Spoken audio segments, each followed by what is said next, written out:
ሰላም የቻናሌ ቤተሰቦች እንደምን ቆያችሁ እንደምን ደረሳችሁ። በባለፈው ቪዲዮአችን ስለ ህመም ማስታገሻዎች እያወራን ነበረ። ስለዚህ ዛሬም እንቀጥላለን ማለት ነው። እንግዲህ በባለፈ ያው የመጀመሪያዎቹና ማንኛውም ሰው ትንሽም ትልቅ ህመም ሲሰማው ከህፃናት እስከ ትልቅ ሰው የሚጠቀማቸውን በማዘዣም ያለ ማዘዣም የምንጠቀማቸውን የህመም ማስታገሻ አይነቶችን ነበር ያየነው ማለት ነው። ያው ህመም ሲባል ምን ማለት ነው? በሁለት መንገድ ይገለጻል። አንደኛው ከሰውነት የአካል ክፍላችን አንደኛው ችግር ሲደርስበት ህመም ነው የሚባለው። ነገር ግን አሁን እያወራን ያለነው ስለ ህመም ማስታገሻ ስንል እነዚህ ቁርጥማቶች ሊሆን ይችላል፣ ወደ አብዶሚናል ክራምፕ ወይ ደግሞ ቁርጠት ሊሆን ይችላል፣ ወይ ደግሞ ራስ ውጋት ሊሆን ይችላል፣ መገጣጠሚያ አካባቢ፣ ጡንቻ አካባቢ መሸማቀቅ አይነት ነገር ሲሆን፣ ሆድ አካባቢ እንደዚህ መጠላለፎች ወይ ደግሞ መቅሶሎች ሲኖሩ የሚሰማው የቁርጠት አይነት፣ ደረት አካባቢ ምናልባት የልብ ታማሚ የልብ ኬዝ ሲኖር፣ የሳምባ ምች ሲኖር እንደዚህ አይነት የሚሰሙ መጨምደድ አይነት ስሜቶችን እነዚህን የሚያካትት ነው ማለት ነው። ስለዚህ አኪዩት ናቸው። ህመም ስንል አኪዩት ወይ ደግሞ ቶሎ የመጣ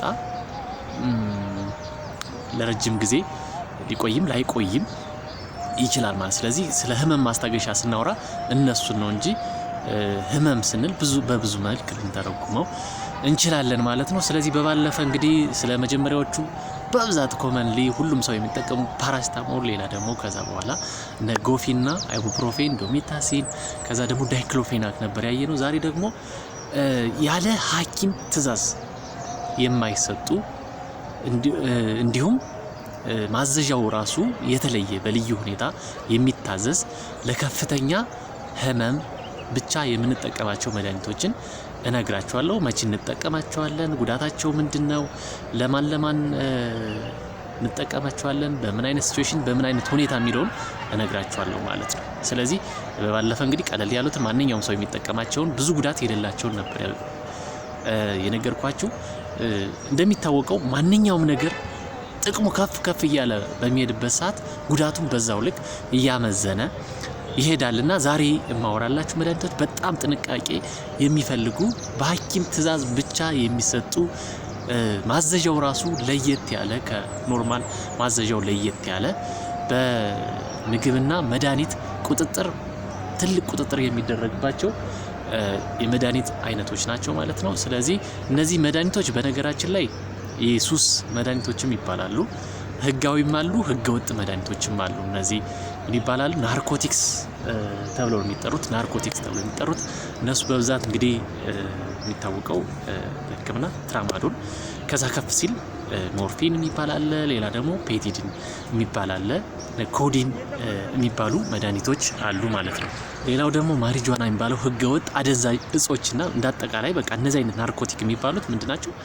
እንደው አደንዛዥ ብንላቸው ይሻላልና ጥቅማቸው በጣም ከፍተኛ ነው። ከፍተኛ የሆነ ህመም ብንኖር ለምሳሌ ስብራት ሊሆን ይችላል፣ ከፍተኛ የሆነ የጡንቻ በሆነ ነገር በብረት ሊሆን ይችላል፣ ወይ ደግሞ በስለት ነገር በሚወጋበት ሰዓት ሊሆን ይችላል፣ የጭንቅላት አደጋ ወይ ደግሞ መኪና አደጋ ሊሆን ይችላል፣ ሌሎች እንደዚህ ስቲክ ኢንጁሪ ወይ ደግሞ በዱላ ነገር ሊሆን ይችላል።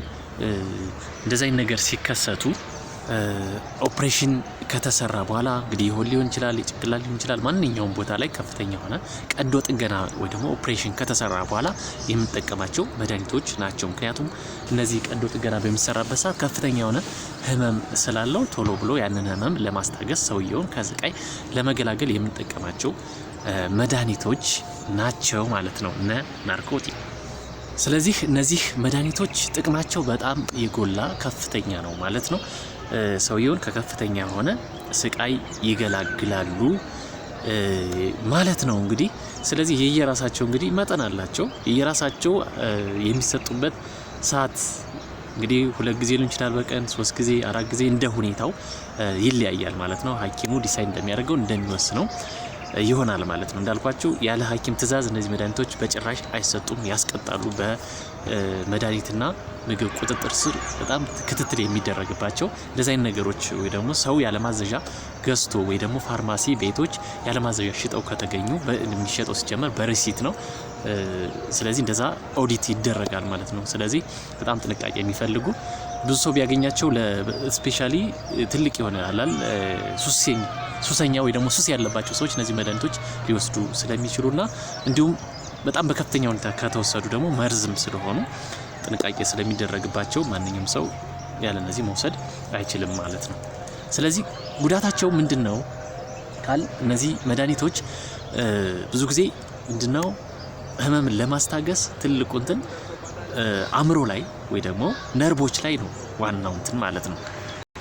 ስለዚህ አንዱ የሰውነት ክፍላችን ላይ የሆነ ችግር ሲኖር ከዛ ሰውነታችን ክፍላችን ላይ ወደ አንጎላችን ለዛ ነገር ሪስፖንስ እንዲያደርግ ወይ መልስ እንዲሰጥ ሚሴጅ ወይ ደግሞ መልእክት ይላክለታል። ከዛ ያንን ሚሴጅ በመቀበል ደግሞ አእምሮአችን አንጎላችን ደግሞ ሪስፖንድ ያደርጋል በነርቭ አማካኝነት ማለት ነው። ስለዚህ እነዚህ መድኃኒቶች ምንድነው የሚያደርጉት ማዕከላዊ የአንጎል ክፍል ላይ ያሉ ነርቮችን ለዛይ መልእክት እንዳይልክ ሰፕረስ ማድረግ ነው ወይ ደግሞ መቆጣጠር ነው።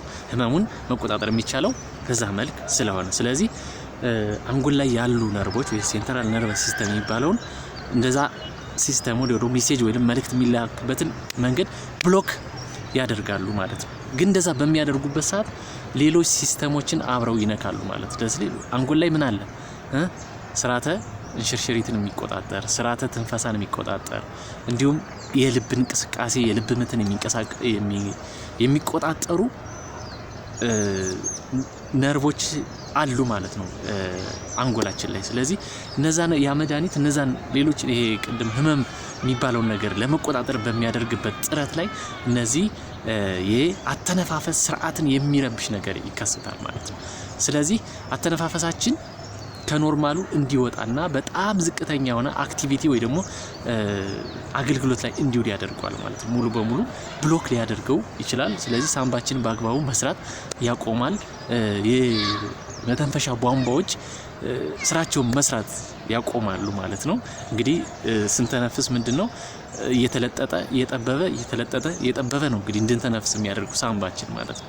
ስለዚህ ይሄ ስርዓት እንዳይካሄድ ያደርጋል፣ ሰፕረስ ያደርጋል ወይ ደግሞ ያደነዟል ማለት ያኔ ቶሎ ብሎ አስፈላጊውን እንትን ካልተደረገ እስከ ህልፈተ ህይወት ያደርሳሉ ማለት ነውና ከፍተኛ የሆነ ጥንቃቄ የሚጠይቁ መድኃኒቶች ግን ውጤታቸው ደግሞ ጥቅማቸው ከፍተኛ የሆነ መድኃኒቶች ናቸው ማለት ነው።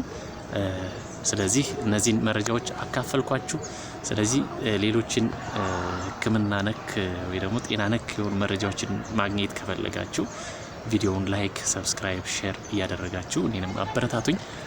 እናንተም እኔ ባበረታችሁ ቁጥር ያው ጥሩ መረጃ ታገኛላችሁ ማለት ነው። እኔ ደግሞ የቻልኩትን ያወቅኩትን ለማሳወቅ እሞክራለሁ ማለት ነው። ስለዚህ ምናልባት ጋውን ስላልተለበሰ ወይ ደግሞ ምናምን ገና ምናምን ጀማሪ ወይ ደግሞ ምናምን ስላልሆነ ያው ምላችሁ አትለፉት። ትንሽም ቢሆን ከዚህ በፊት ሰምታችሁት የምታቁም ትችላላችሁ፣ ላታቁም ትችላላችሁ። ከዚህ በፊት ደግሞ ተጎድታችሁ ደግሞ የመድኃኒት የወሰዳችሁ ትኖራላችሁ። ስለዚህ እስኪ ሀሳብ አስተያየታችሁን እየጻፋችሁልን ዝም ብላችሁ አትለፉት። ፕሊስ ዝም ብላችሁ አትለፉት። ኮሜንት አድርጉ። ሌሎች ደግሞ ምናልባት እናንተን ኮንሰርን ያላችሁ ጤና ነክ ጉዳዮች ካላችሁ ኮሜንት ላይ አስቀምጡልን። በሱ ደግሞ ቪዲዮ እሰራላችኋለሁ ማለት ነው። በውስጥ ማውራት ይቻላል ማለት ነው። ስለዚህ አንድ ሰው ስለ ጤና ማወቅ ያለበት ከመታመሙ በፊት ነው። እንግዲህ በፊት ነበር እንጂ ምንድነው የሚባለው መጥኖ መደቆስ አሁን ምን ያደርጋል ወጭት ጥዶ ማልቀስ ይላልና ወይ ደግሞ ታሞ ከማማቀቅ አስቀድሞ መጠንቀቅ ይባላል። ስለዚህ ከታመምሽ በኋላ ብዙ መረጃ ከማሰባሰብ ብዙ ጭንቀት ውስጥ ከመግባት ቀድመሽ ያው ስለ ጤና የሆነ ነገር ትኩረት ሰጠን የሆነች ነገር ስለ ራሳችን አለ ጤና ማለት ስለ ራሳችን ነው። ስለዚህ የሆነ ነገር ሲነገር እንደ ራሳችን አድርገን አክሴፕት ማድረግ መቻል አለብን። ይሄ ነገር ሊከሰትብኝ ይችላል፣ ይሄ ነገር ወንድሜ ጋር እህቴ ጋር ቤተሰቤ ጋር ሊከሰት ይችላል ብላችሁ ትንሽዬ መረጃ ብትዙ መልካም ነው ማለት ብዙ ጊዜ ያለማወቅ ሰዎችን ስተጅ ወይ ደግሞ ጤና ተኮር የሆኑ ትችቶችን ትሰማላችሁ። አይተች ሳይሆን ብዙ ትችቶችን ያለማወቅ ማለት ነው። እንደዛ መሆን የለበትም። ስለዚህ ከዚህ እስከዚህ ትንሽዬ ሁሉም ሰው ትንሽዬ ነገር ማወቅ መቻል አለበት የሚል አመለካከት አለኝ ማለት ነው። ይመቻችሁ። ሰናይ ጊዜ። በሌላ ቪዲዮ እስከምንገናኝ መልካም ጊዜ ይሁንላችሁ። ዛሬ ቅዳሜ ነው። መልካም ሰንበት።